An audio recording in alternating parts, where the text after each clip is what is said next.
Assalamualaikum guys. Kali ni saya nak buat perkongsian sedikit mengenai Poco F3 selepas 2 minggu penggunaannya. Pada asalnya saya nak buat tempoh penggunaan selama lebih kurang sebulan. Cuma seperti mana yang anda tahu, Poco F3 ni pun dah lama keluar. Jadi tak sedap pula saya nak buat tempoh lama-lama. Pada saya 2 minggu pun sudah pun mencukupi. Baiklah, perkara pertama yang saya nak sentuh ialah mengenai MIUI 12.5. Dikhabarkan tak lama lagi Poco F3 ini akan menerima MIUI 12.5 Enhanced Edition. Cuma buat sementara waktu ini kita perlu gunakan versi biasalah. Apa yang saya nak sentuh ialah mengenai isu micro status atau micro jitters pada ketika anda membuat penatalan dalam kurungan scrolling. Saya menggunakan Google Discover ini secara tegar lah. Setiap hari memang saya akan scroll Google Discover, dan isu micro jitters ini agak ketara. Oleh itu saya amat berharap lah kepada pihak Xiaomi agar mereka dapat memperbaiki isu ini ketika versi Enhanced Edition dikeluarkan nanti. Kemudian MIUI 12.5 masih lagi mempunyai isu yang sama, iaitu bloatwares.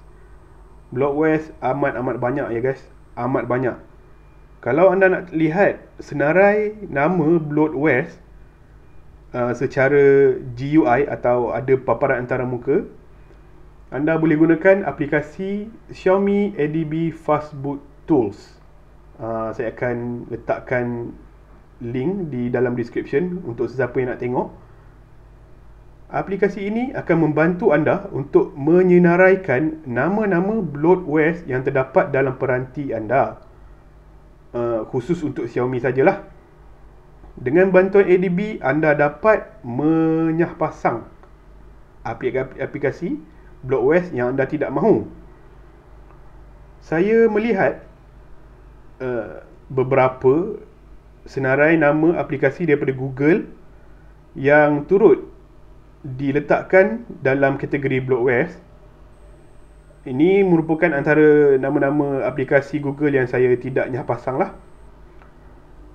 Pun begitu, tanpa aplikasi daripada Google sekalipun, senarai bloatwares yang ada dalam peranti Poco F3 ini sangatlah banyak, melebihi 40 aplikasi.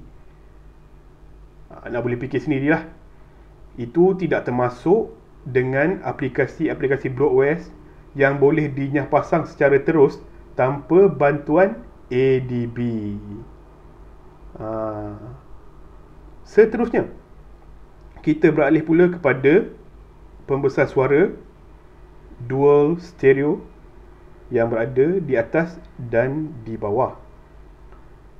Saya sebenarnya adalah peminat teknologi pembesar suara stereo ni.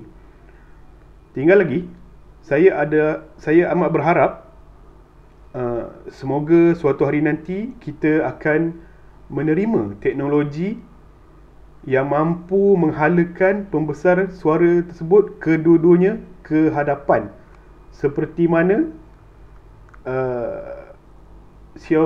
seperti mana model HTC One, kalau tak salah saya, suatu ketika dahulu model tersebut menghalakan pembesar suaranya ke hadapan, dan memang kita tahulah memang ada sedikit bingkai di tepi. Cuma dengan kedudukan pembesar suara tersebut yang dihalakan ke hadapan, bunyi atau audio dapat dirasakan dengan lebih dinamik lagi. Dengan bantuan equalizer, jika anda minat lagu-lagu seperti lagu metal, anda akan dapat dengar bunyi yang lebih jelas dan mempunyai pumping bass yang lebih baik. Ini contoh lagu lah, contoh lagu yang tiada copyright sebab ni lagu daripada ex-band saya. Anda boleh cuba dengar sekejap.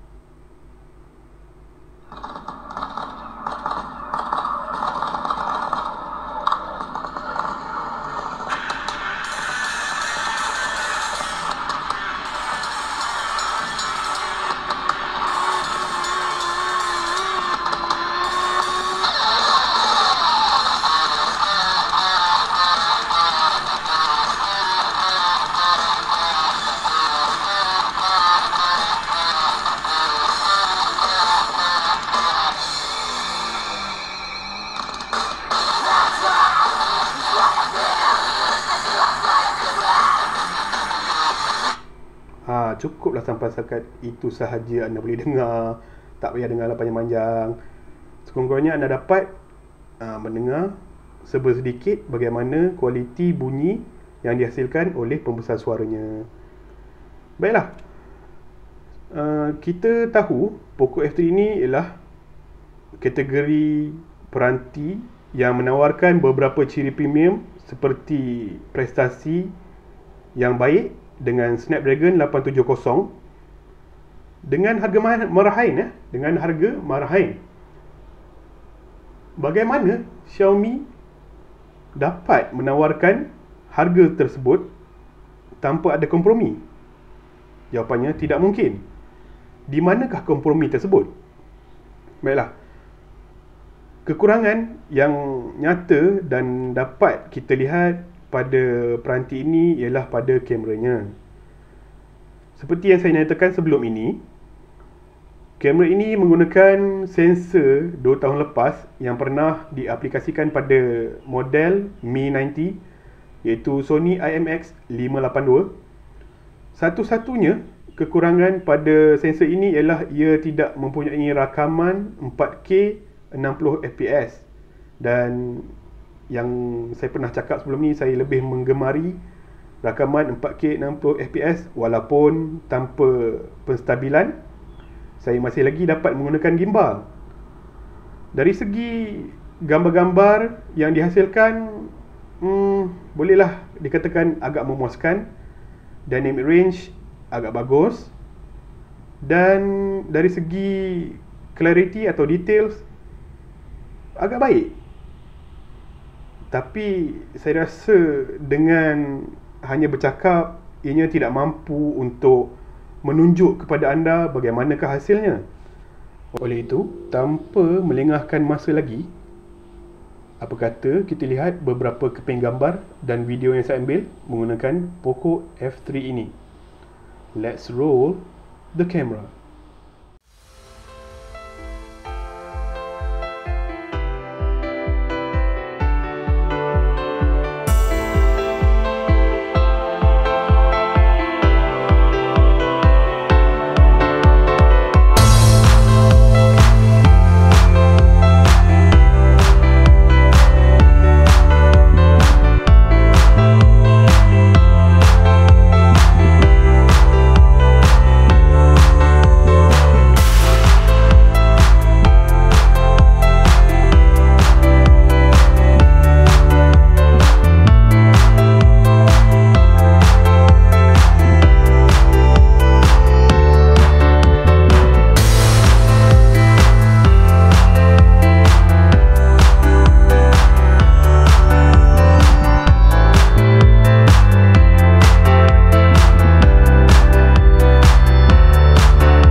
Okey, kali ni saya buat rakaman dengan resolusi 4K 30fps.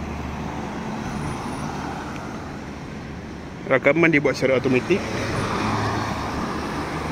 tanpa mengunci exposure, sebab saya nak tengok seperti biasa macam mana kamera ni mengendalikan exposure secara automatik.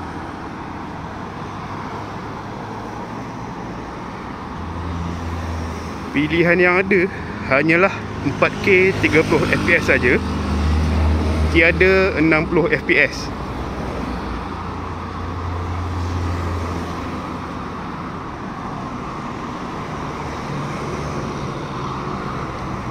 Tapi itulah, kebiasaannya untuk peranti pertengahan macam ni memang selalunya tidak disertakan sekali dengan OIS lah.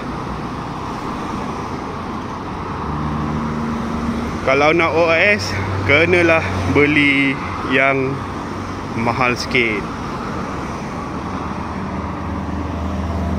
Untuk peranti pertengahan pun, kalau disertakan dengan pilihan 60 fps, biasanya tanpa bantuan EIS lah. Jadi kalau nak pakai rakaman 60 fps tu, kita perlu gunakan gimbal. Pakai peranti pertengahan ni memang banyak kerja sikit lah.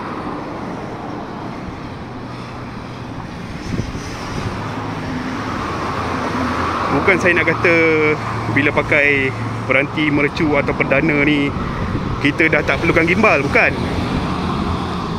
Tapi sekurang-kurangnya dengan adanya OIS tu, rakaman 4K 60 fps lebih stabil.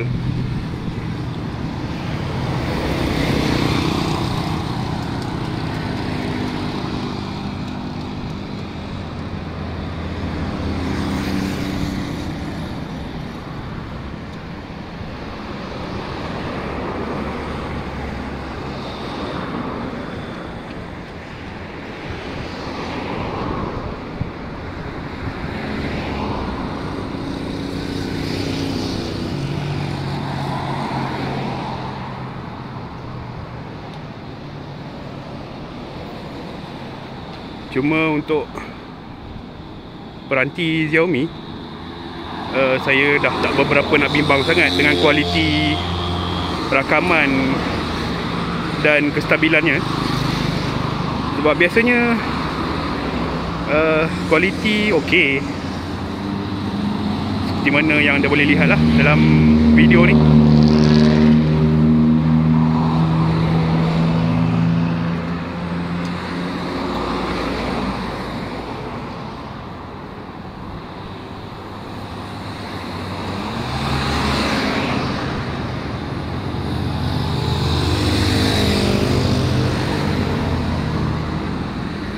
Okay, one last pan.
Baiklah guys, anda dah pun lihat, anda dah pun tonton sebahagian daripada gambar-gambar dan juga video yang telah saya rakam dan ambil menggunakan Poco F3. Bagaimana dengan penilaian anda? Adakah anda suka atau anda tidak berminat? Terpulanglah kepada anda, kerana di masa akan datang, jika anda hendak membeli peranti ini, duit yang akan digunakan ialah duit anda sendiri. Kalau diberi pilihan di antara Realme GT Master Edition dan Poco F3, saya mungkin lebih memilih Poco F3 ini kerana pertamanya, ia lebih mudah untuk digunakan apabila nak buang bloatware pun kita dah ada aplikasi yang telah dihasilkan oleh pembangun. Keduanya, saya lebih meminati warna-warna atau color science yang dihasilkan oleh kameranya. Dan ketiga, saya lebih sukakan audio yang dikeluarkan oleh pembesar suara dual stereo. Apa yang anda pilih di antara mana-mana peranti pertengahan atau peranti mercu bajet, andalah yang menentukan, andalah yang menilaikannya sendiri. Sampai setakat ini sahaja perkongsian saya. Terima kasih kerana menonton. Let's roll the credits.